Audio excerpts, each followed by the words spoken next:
हमें पूरा भरोसा है इस लोकसभा चुनाव में जो परिणाम आया, हरियाणा की योगदान से तीसरी बार प्रधानमंत्री नरेंद्र मोदी जी की दिल्ली में सरकार बनी। 14, 19 और 24 तीनों लोकसभा के चुनाव में हरियाणा की जनता के आशीर्वाद से दिल्ली में एक उत्तरदायी सेवा की व्यवस्था बनी है। पिछले 2 विधानसभा चुनाव में भी हरियाणा ने भारतीय जनता पार्टी पे भरोसा जताई है। हमें पूरा भरोसा है अगले अक्टूबर महीने के उपरांत अंत तक तीसरी बार भारतीय जनता पार्टी की सत्ता भी वापसी होगी। राजनीति जीवंत होती है, राजनीति प्रसंग आधारित होती है, राजनीतिक सूझबूझ की होती है और संगठन की रणनीति और मेहनत की होती है। क्या आपकी समीक्षा में सामने आया? प्रो इनका मंच भी तो होते हैं। इन दिनों में लोग स्थिरता चाहते हैं, लोग विकास चाहते हैं। हम तो तीसरी बार इसीलिए आज दायित्व में हैं। हाँ, निश्चित रूप में जब सत्ता में रहते हैं अपेक्षाएं भी रहती हैं। कई विषयों को पूरा करना, जिनको सत्ता में रहना उनकी दायित्व भी रहते हैं। हम अनेकों विषयों में अच्छे काम किए हैं और भी कुछ विषय काम बाकी रहा है। ये सारा विषय की समीक्षा होती है। हमें पूरा भरोसा है उस समय को हम पूरा भी पार करेंगे। संगठन की आपने बात कही। देखिए, मैंने कह भी दिया है, भारतीय जनता पार्टी यहाँ अपने निजी ताकत पे चुनाव लड़ेगी। राजनीतिक प्रस्ताव में हमने सबसे पहला काम किया, प्रदेश की जनता को आभार किया मोदी जी को तीसरी बार प्रधानमंत्री बनाने के लिए सहयोग करने में। और हमने राज्य की जो राजनीतिक हालत है, देश की जो राजनीतिक हालत है, उसमें हमारी प्रतिक्रिया बताई है और हमने भरोसा जताई है कि हमें पूरा विश्वास है प्रदेश की जनता तीसरी बार यहाँ प्रदेश में भारतीय जनता पार्टी सरकार करेगी। ऑर्डर तो कोर्ट ने दिया है। High court, supreme court, lower court, सारे विषय उसमें जुड़े हैं। देखो, कोई चोरी और सीना चोरी एक जो हिंदी की विषय है, मुहावरा है, यही है। कानून के ऊपर कोई नहीं है। प्रधान जी, लोकसभा का चुनाव जो है हरियाणा में हुआ ऐसा तो नहीं है।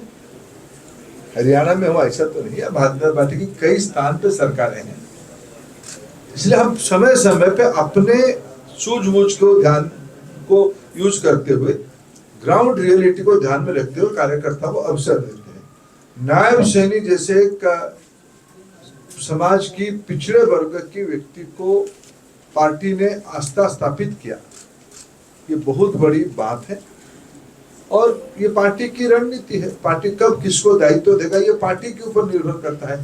प्रदेश की जनता ने बीजेपी पे भरोसा जताया है।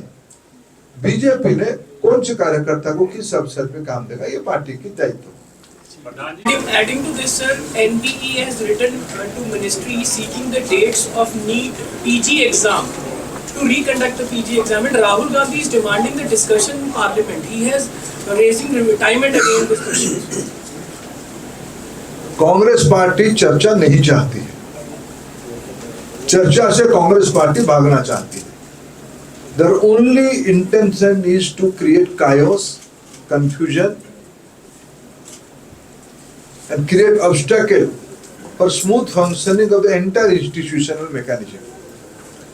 कल लोकसभा में, राज्यसभा में दोनों जगह पे पीठाधीश अधिकारियों ने, अध्यक्ष, दोनों जगह के अध्यक्षों ने, उन्होंने कहा जब राष्ट्रपति जी ने अपने अभिभाषण में खुद ही जिस प्रसंग पे कांग्रेस उठा रही है उस पे खुद राष्ट्रपति जी ने अपने ओर से उल्लेख किया, हाँ, there are some challenges, we have to look into that, we have to eradicate all this problems. ये आदरणीय राष्ट्रपति जी के अभिभाषण में अभी की इस नीट परीक्षा के बारे में उल्लेख। राष्ट्रपति जी के अभिभाषण के उपरांत धन्यवाद प्रस्ताव होती है उस सारे विषय में, इसको उनको अवसर है चर्चा करने के लिए। और सरकार की ओर से मैंने कल ही आश्वस्त किया है, स्पष्टता के साथ कहा है कि हम सभी प्रकार की चर्चा के लिए प्रस्तुत हैं। कांग्रेस पार्टी के मूल उद्देश्य नहीं है विद्यार्थियों के हित साधित हो, उनको अपना राजनीतिक रोटी सेकनी है। ये अवसर नहीं है राजनीतिक रोटी सेकने के लिए। देश में तथा अनेक राज्यों में, या हमारी पहले 14 की पहले और तो किसी की शासन था, उस समय में भी इस प्रकार की गड़बड़ियां ध्यान में आई थी। मैं उसको जस्टिफाई नहीं कर सकता। आज हमारी दायित्व है, आज जो घटनाएं हुए हैं वो किसी जीरो एरर हो। हमने कुछ पहल किया है, एनटीए की नया नेतृत्व आई है, एनटीए को और फ्यूचरिस्टिक रिफॉर्म क्या किया जाए उसके लिए एक हाई पावर कमेटी इसरो की पूर्व चेयरमैन राधाकृष्णन जी के नेतृत्व में बनी है। हमने एक पब्लिक एग्जामिनेशन डिसरप्शन के खिलाफ एक सख्त कानून बना लिया है। हमने पूरा प्रकरण को सीबीआई के हवाले कर दिया। हमने विद्यार्थियों को मिल रहे, अभिभावकों को मिल रहे, हमारी चिंता देश में जो नई पीढ़ी है उनकी मन स्थिर रहे, एंग्जाइटी घटे और वास्तविकता की ओर जाए। एक सरकार करके और एक मंत्री करके हमारे दायित्व है, हम उसमें बार बार अड़िग है, हमारे इंटेंशन बहुत स्पष्ट है। बाकी रहा अपने एनबीई के बारे में, कल मैं शिक्षा विभाग के दायित्व में हूँ, हमारी ओर से कल एक sets of examination date announce हुआ है जिसको हमने डिफर किया था या कैंसिल किया था। नीट पीजी की एग्जामिनेशन भी डिफर हुआ था। आई थिंक एनबीई की ही काम है, एनबीई जल्दी ही उसकी डेट्स मेरी जानकारी में जल्द ही 1-2 दिन, शायद सोमवार मंगलवार तक डेट आ जाएगी। आप मैं देखो, चुनाव चैलेंज है, भारतीय जनता पार्टी चुनाव को चैलेंज मानती है। नगर पंचायत की चुनाव हो या देश की राष्ट्रपति जी की चुनाव। भाजपा के बारे में तो ये कहा जाता है तो चुनावी मशीन है, लोग 24 चुनाव के बारे में चिंता करते हैं, इसलिए मैं चुनाव को चैलेंज नहीं मानता हूं, ऐसा नहीं है। लेकिन जो प्रतिद्वंदी है, सिर्फ मैं एक वित्तीय चुनाव के आंकड़े पे रणनीति नहीं बनाता। नीति दिखना पड़ता है, विश्वसनीयता दिखना पड़ता है, राजनीतिक हालत दिखना पड़ता है। मेरे बहुत आकलन प्रारंभिक है। मैं कभी हरियाणा, मेरे को पार्टी ने इस बार अवसर दिया एक अच्छे प्रांतों में काम करने का। हरियाणा में बहुत अनुभवी लोग हैं। हरियाणा में भारतीय जनता पार्टी नई नहीं है। पिछले 10 साल में तो हमने यहाँ दायित्व में रहा है। हमारे सर्वोच्च नेता आदरणीय प्रधानमंत्री नरेंद्र मोदी जी शायद हरियाणा की विधानसभा स्तर के कार्यकर्ताओं को व्यक्तिगत रूप में जानते हैं। सर, बीते गाजवाले पे क्या कर विधान साहब, अरे भाई, विषय पूरा हो जाए। देवेंद्र जी कहाँ मैं भाग जा रहा हूँ, रहूंगा तो 4-5 महीने आपके साथ। इसलिए हमें पूरा भरोसा है, हमारे घर की कुछ अंदरूनी बात है, इसीलिए तो मैं आया। हमने पिछले 10 सालों में हरियाणा में जनता के आदेश से सेवा किया है। आज हरियाणा कई पैमाने पे देश में एक अपना विश्वसनीयता बनाई है। मैंने पिछले सप्ताह भी हरियाणा आया था, मैं आज भी आया हूं। हरियाणा सिर्फ एक प्रदेश नहीं है, हरियाणा एक भारत के अंदर तेजी लाने वाला एक मिजाज है। भारत की अर्थनैतिक प्रगति में हरियाणा की अपनी स्थान है। प्रधानमंत्री नरेंद्र मोदी जी ने 2047 तक विकसित भारत की आह्वान किया है। $5 ट्रिलियन इकोनॉमी की बात कही है। मैं अगर उसको जमीनी स्तर तक उसको जोड़ने की बात सोचता हूं तो कौन सा इलाका उसकी नेतृत्व करने वाला है और कौन सा इलाका उसकी सबसे बड़ा लाभार्थी होगा, निसंदेह हरियाणा उसमें ऊपर रहेगा। आपकी नेतृत्व की भी आवश्यकता है और आपकी को एक अवसर मिलेगा हरियाणा एक नई ऊंचाई तक जाने के लिए। इस बार की विधानसभा चुनाव सिर्फ एक सत्ता वापसी की चुनाव नहीं होगी किसी के लिए भी। हरियाणा की जनता पिछले 20 सालों में 10-10 साल की दोनों सरकारों को आंका भी है। 4 से 24, 14 तक, 14 से 24 तक।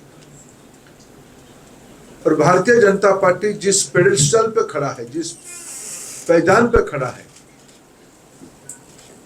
आज देश की यशस्वी गृह मंत्री कुछ क्षण में जैसे कहा गया पहुंचेंगे स्टेडियम में, परिवर्धित कार्य समिति को संबोधित करेंगे। अभी अभी एक राजनीतिक प्रस्ताव पारित हुई है। प्रदेश की जनता को आभार प्रकट किया गया है मोदी जी की तीसरी पारी के सहयोग के लिए, और अपील किया गया है अगले बार संगठन जाएगी जनता के पास, हमारे प्रतिनिधि जाएंगे जनता के पास, सर्व समाज की विश्वास लेते हुए हम तीसरी बार भी प्रदेश की जनता की विश्वास जीतेंगे, क्योंकि हमें लगता है हमारी राजनीतिक आकलन है, हमारे सामने जो प्रतिद्वंदी है उनके पास कोई राजनीतिक एजेंडा नहीं है, सिर्फ भ्रम, झूठ और शंका पैदा कराने की एक समूह है। अभी अभी देश में लोकसभा चुनाव में उनकी पराजय हुई है, एनडीए की वापसी हुई है, और पिछले कई दिनों में हम जो लोकसभा में और राज्यसभा में उनकी रवैया देख रहे हैं पिछले 2 दिन से, हमें लगता है कि कांग्रेस पार्टी एक सकारात्मक विपक्ष की बजाय एक रोड़े अटकाने वाला, रोड़े डालने वाला एक राजनीतिक शक्ति खुद को बनाने के लिए उन्होंने बन बनाया है। देश में कभी स्पीकर की इलेक्शन नहीं होते हैं। उन्होंने अनावश्यक एक राजनीतिक पैंतरा किया। स्पीकर की पद पे जो सर्वसम्मत होनी चाहिए उसमें एक और सत्ता पक्ष की होते हैं, बहुमत एनडीए की है, तो स्वाभाविक एनडीए की स्पीकर होने की विषय था, लेकिन उन्होंने उसमें एक कॉन्टेस्ट करवाया और वोट की पहले विरत हो गए।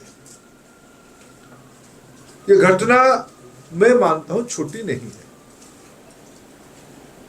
और पिछले उसके बाद राष्ट्रपति जी की अभिभाषण की चर्चा को जिस प्रकार से अटकाने के लिए, उसके उनको धन्यवाद प्रस्ताव को अटकाने के लिए जो रणनीति उन्होंने अपनाया है, ये भी एक उनकी प्रारंभिक दिनों की राजनीतिक सोच बताती है।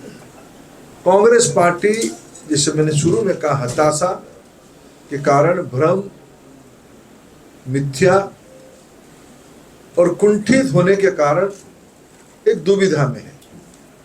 हरियाणा में भी ऐसे ही एक समूह को हमको सामना करना पड़ेगा। मेरा पूरा भरोसा है हरियाणा की जो कल्याणकारी योजनाएं हमने चालू किया है,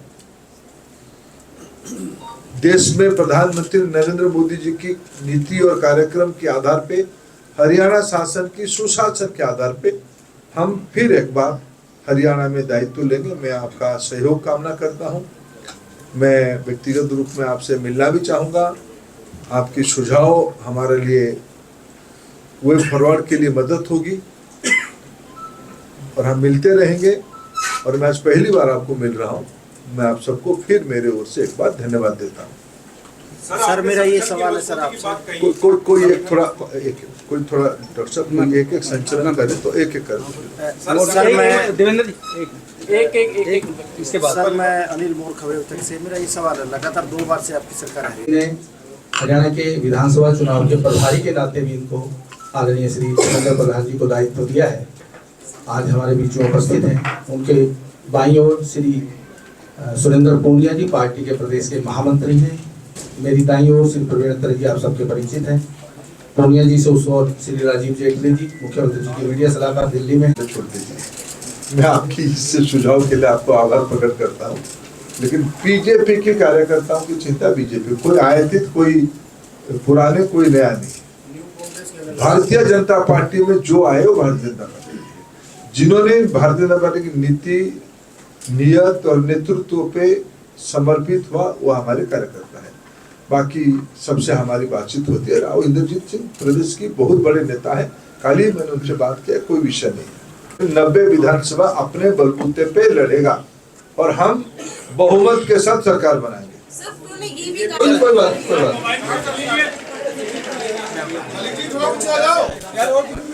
पूरे 2 से स्टार्ट कर देते हैं लाइव 3 मिनट रह गए बस।